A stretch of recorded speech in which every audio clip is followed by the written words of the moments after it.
So let's go ahead and move to the offshore core then.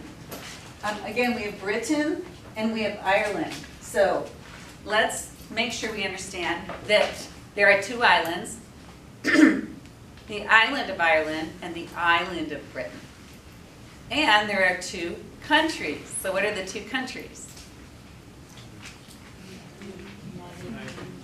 United Kingdom, which consists of Northern Ireland, Scotland, Wales, and England. And the country of Ireland itself, which is on the island of Ireland, below the border of Northern Ireland.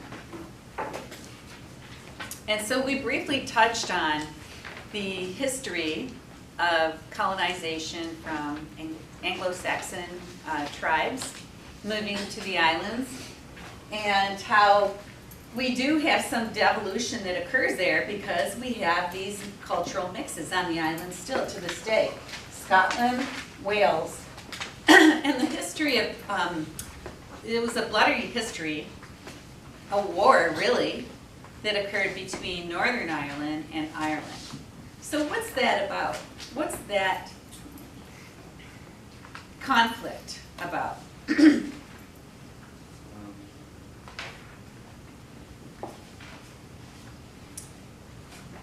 it have to do with like slavery? Did it have to do with slavery? Is that the one? Well, try to recall that we did talk about centrifugal forces and how some forces do split people and some bring them together. Those would be centripetal forces. So often religion can split people. So what happened was when Ireland is Roman Catholic and England is Protestant. And so when people came to settle in Northern Ireland, they were Protestant communities here. And this is Irish Roman Catholic here.